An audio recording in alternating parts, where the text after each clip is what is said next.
Hello, and welcome to the Success Showcase. I'm your host, Eric Lopkin from the Modern Observer Group.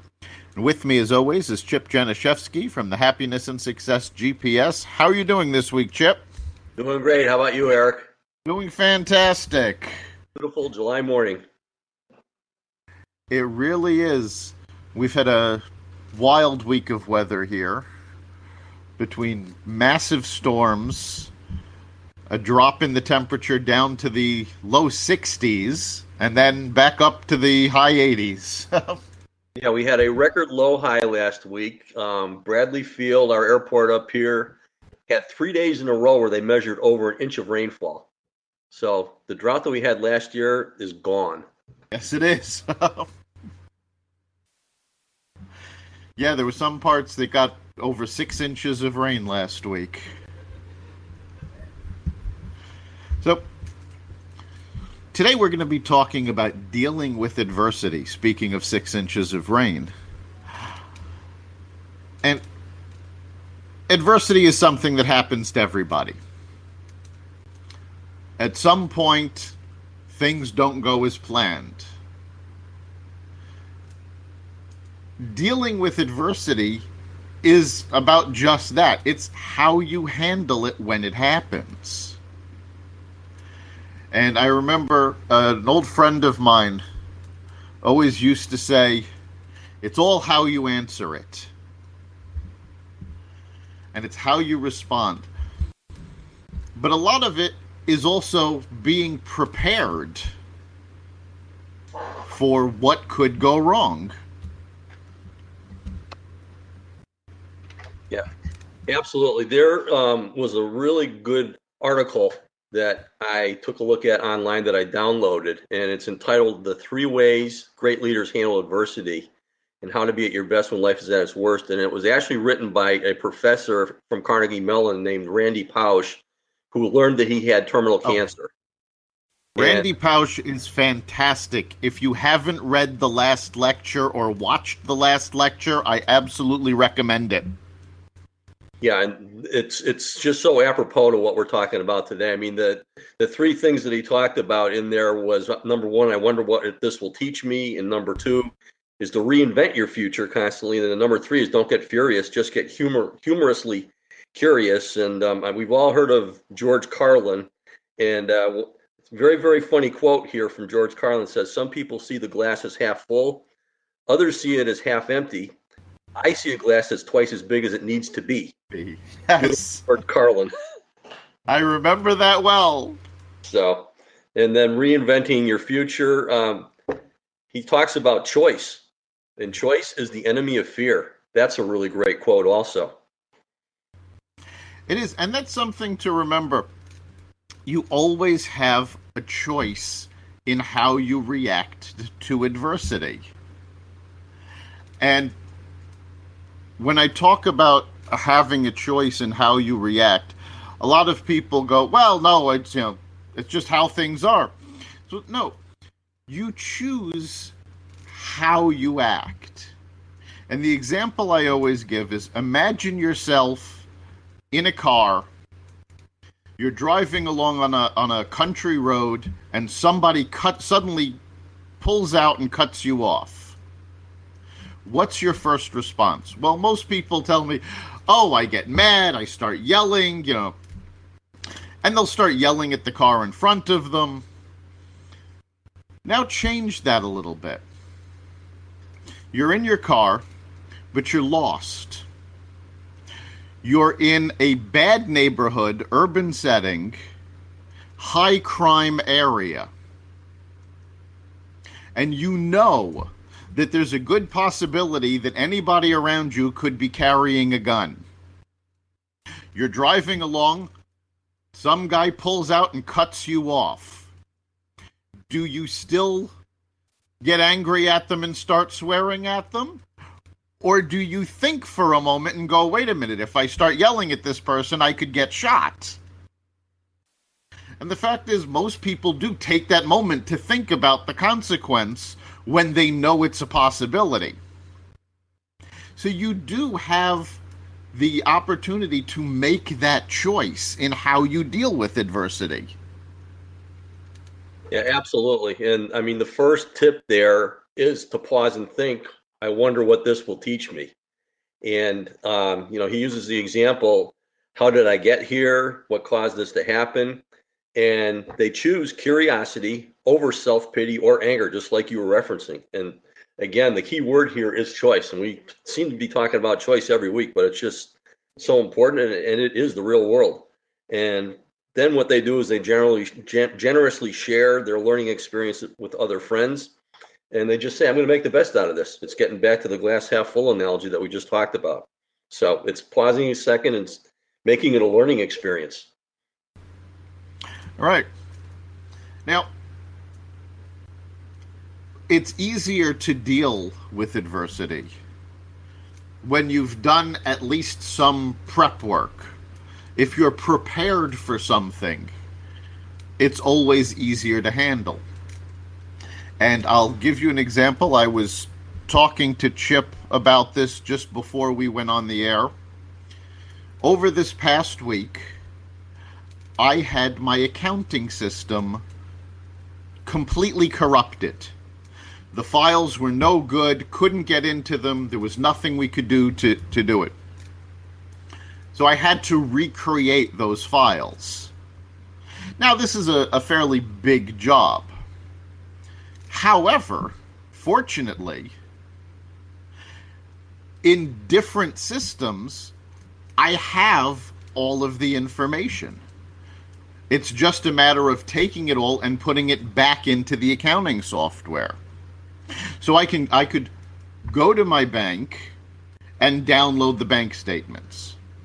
I can go to my files and pull out the invoices. And from all of the different places that I have backup information, I can now reassemble all of the accounting books. Now, if I didn't have all that backup, I'd be up the creek without a paddle. Because, as it turns out, the backup for the system was just as corrupted as the main file. So I actually had backups of backups.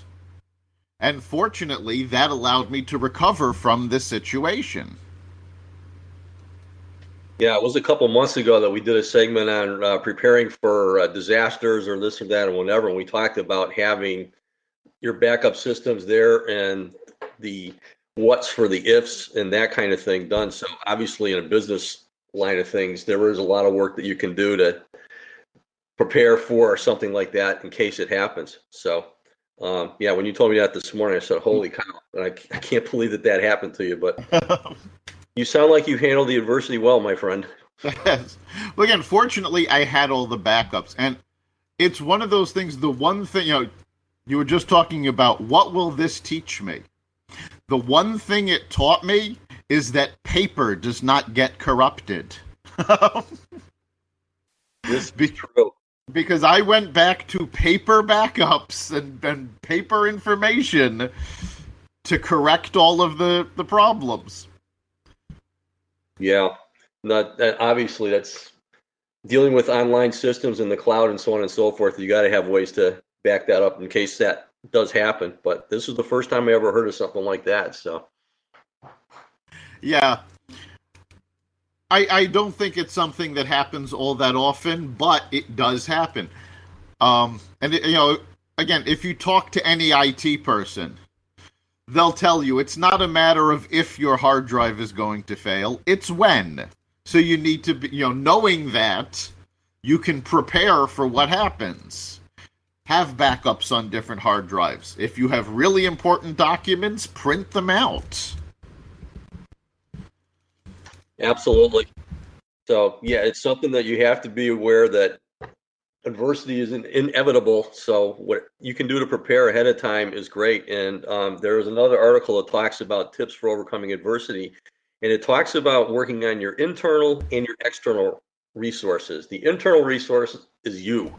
It's working on your mindset, work on cultivating emotional strength and courage and discipline and that kind of thing to make yourself aware that when that difficulties are inevitable, and it's really just the way that you react to things, just like you were talking about in the getting cut off driving. incident. So it's preparing yourself that way. And then obviously for your external resources, feel the gratitude. Go to your family and your friends and so on and so forth for encouragement and support, and just understand that, people are there for you. So it's so important to be doing your personal development and really hanging around and talking to as much as you possibly can your friends and family, instead of just emailing back and forth and social mediating people. Right. And I think, I go back to a book I've always loved that's, not a business book, just fiction, but The Hitchhiker's Guide to the Galaxy.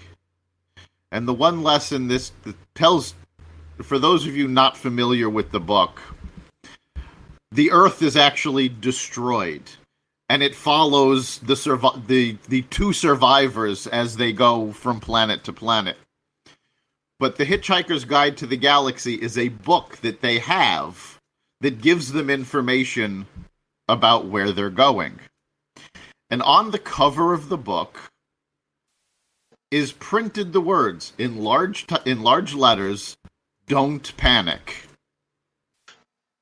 And I think that when you're dealing with adversity, that's probably the best advice you could ever get, is don't panic. Yes, it's not an ideal situation. That's what adversity is. But you can deal with it.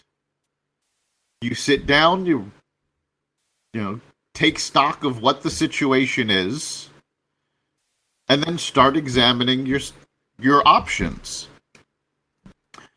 And there are always options. I was just watching a show called Suits. And one of the characters said, even when there's a gun to your head, there are always options. It's not simply give in or be shot. So you have to look for those options. And the ability to find and move on those options is what gets you through the adversity. Absolutely. And that's why it's so important, really, in life anyway. We talk about mindfulness and meditation and so on and so forth. It's so important to get off of autopilot, which is just reacting so quickly. If you can take that split second to just assess the situation, it's a big, big step in, number one, putting things in perspective, that yes, there is an out to this, and then figuring out exactly what you're going to do to take care of the situation. So it's so important to pause. Yes, that pause can be all the difference. It gives you a chance to think through what you're about to do, reconsider what you're about to do. I can't count the number of times that someone has posted something on social media that aggravated me, so that without even thinking, I started typing a response. And then I type out the response, and then I read the response, and then I deleted the response and did not post it, because I knew nothing good was going to come of it. So human nature. Right. You need to take that moment and go, okay, what's going to happen if I do this?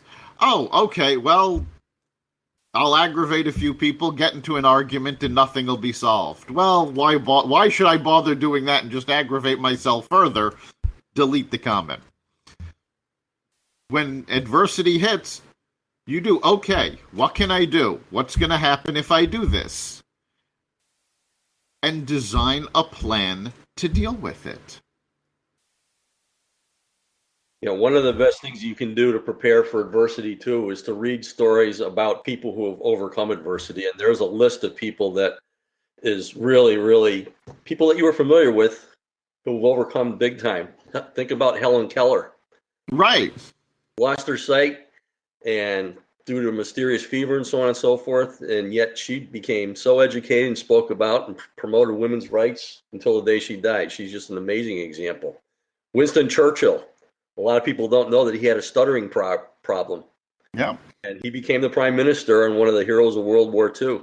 And then Wilma Rudolph, the Olympian, she was born prematurely, the 20th of 22 children, overcame double pneumonia, scarlet fever, and polio, to become winner of 3 gold medals in the 1960 Rome Olympic Games.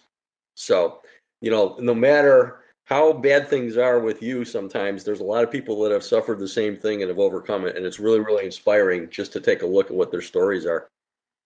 Exactly. It's probably almost 30 years ago. I had carpal tunnel syndrome in both hands. Very painful. I couldn't even rest my hand on a desk without shooting pains going through my arms. And at the time, to this day, 90% of my work is done on a computer. Typing, not having my hands was a big deal. So I was starting to get down about this. I had both of my arms in braces, and it was very frustrating. Well, I went into a bookstore, and I'm just browsing. And as I'm looking around, I come across a copy of A Brief History of Time by Stephen Hawking, with his photo right on the cover. And I look at what he went through, and everything that he's accomplished, and went, okay, I can deal with this. This is nothing. I'll recover from this. And it changed my whole mindset, because I realized, well, wait a minute. Okay, yes, this is what's going on with me, but in the grand scheme of things, this isn't that terrible. So, and that switch helped me find ways to get through it. I was able to find different braces that gave me a little more mobility to let me do more. And after being in braces for a couple of months, I recovered. That's an awesome story. I never knew that. Yep. So, just seeing the picture of Stephen Hawking was enough to snap me out of it, going, all right, if I'm whining over this, take a look at this. Don't you feel stupid for feeling sorry for yourself. Yeah, and to take it to another level, if things are down and so on and so forth, one of the best things you can do is get back to a good old gratitude exercise, like we talked about before, the positive mindset thing. Develop your victory log or your gratitude journal, and just take a look at all the great things that have gone on in your life too, because that'll put things in perspective also. It helps you to shift from, the external sense that the whole world is against you, to realizing that, yeah, you're in control. You've done some great things in your life, and you can do that again. So it's so important to reflect on your past successes, because everybody's had their own past successes too. Exactly. A perfect example, and this is actually someone that I believe will be having on the podcast in a few months.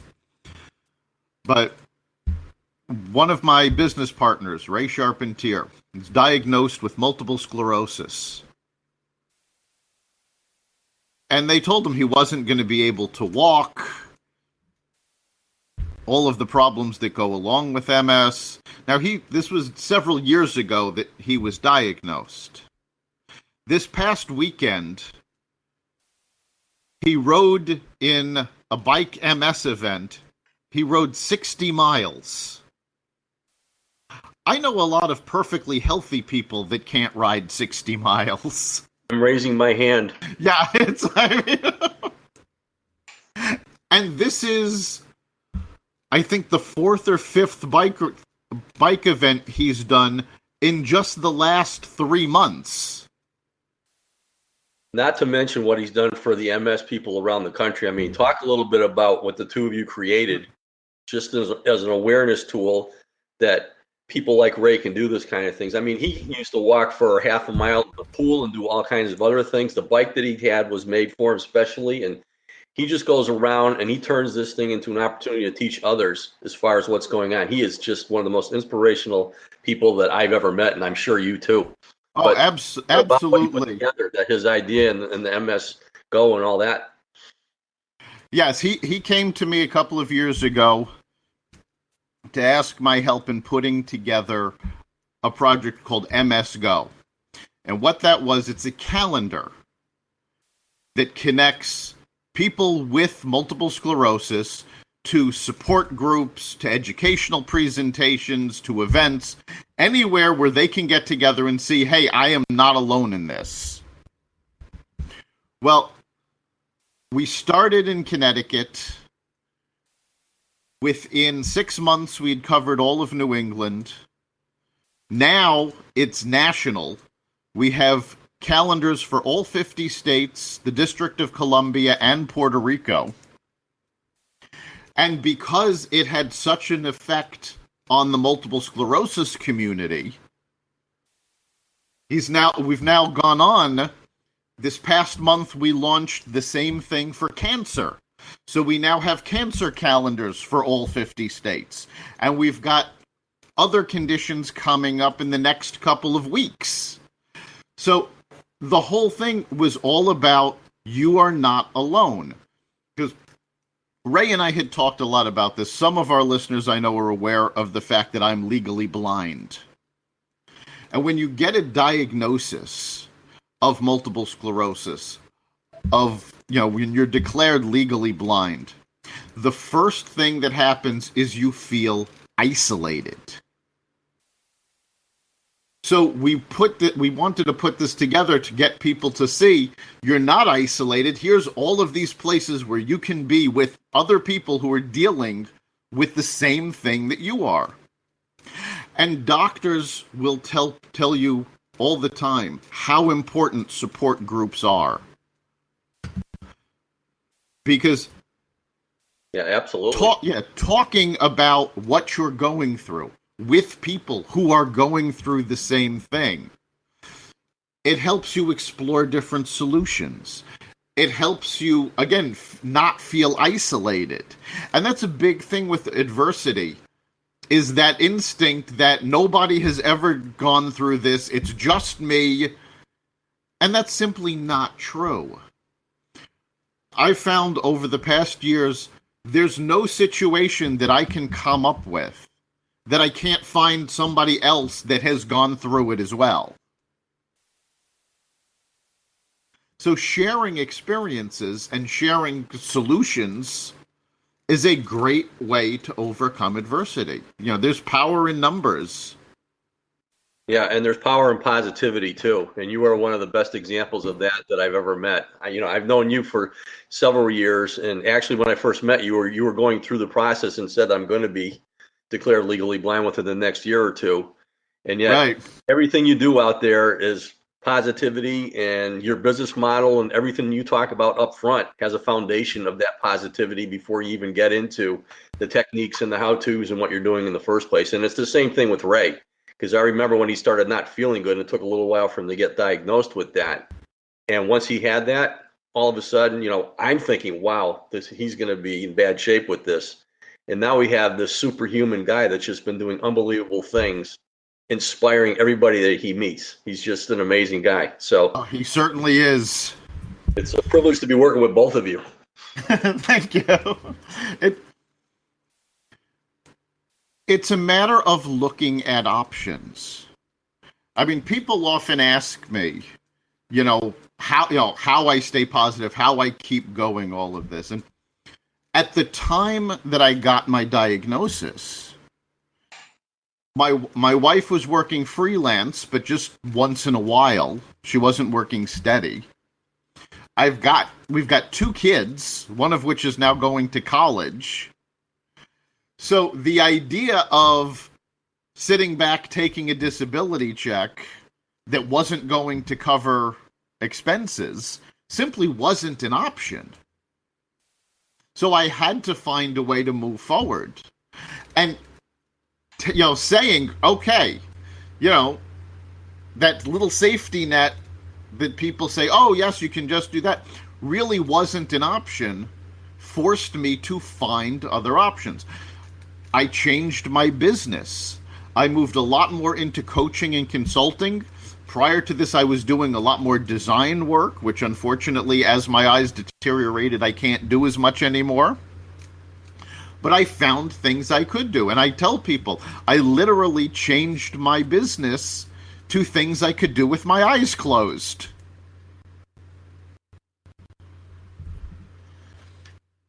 So once you know, okay, these are the options in front of me, you can move forward on them. Absolutely. I just recently read a really, really fun book written by a gentleman named Kyle Cease. That's Cease. And he is a stand-up comedian, very, very successful, who turned into a motivational speaker, just talking about life's comedies and this and that and whatever. And the book itself is kind of like a bio of him. And it just starts out with Kyle C saying, okay, I have to write a 60,000 word book. And you say, okay, this is not going to be much, and so on and so forth. What I was reading it because somebody recommended it to me, and I think it's already a bestseller. But then he gets into the theories, and it's just really the way that you look at things, perspective, and so on and so forth. And one of my favorite analogies that he put in there is the analogy of ice cubes in water. And if you look at ice cubes in water, ice cubes eventually are going to melt. No matter how cold you keep the glass and so on and so forth, they eventually are going to melt back into the water, which is their source from which they came from. And he used the analogy of thinking of ice cubes as your fears, your obstacles, your anxieties, things like that. And no matter how hard you fight them, because we get hung up so much on thinking about these things, eventually it's going to melt back into reality, which is the water. And so it's, sometimes it's great to have a little shifter on your mind. But ever since then, every time I'm thinking of something that might be a little bit down and so on and so forth, I've just been saying to myself, ice cube, ice cube, ice cube. But again, it's all about putting things in perspective, that whatever you are faced with right now, adversity wise, there's going to be an answer for that, and it's going to come and you're going to find it. So again, take that deep breath, put it in perspective, and just go get it.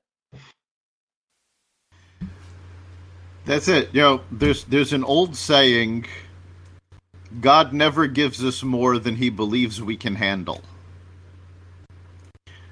And I've always liked that, because essentially it's saying no matter what happens, you'll be able to figure it out. You'll be able to handle it. And once you get yourself to the point that you actually believe that, and there is a difference between simply saying it and believing it. You do have to believe that no matter what's going to come down the pipe, you can handle it. When that adversity hits, you go, okay, I'm ready for this. It may not be pleasant going through it, but we're going to get through it.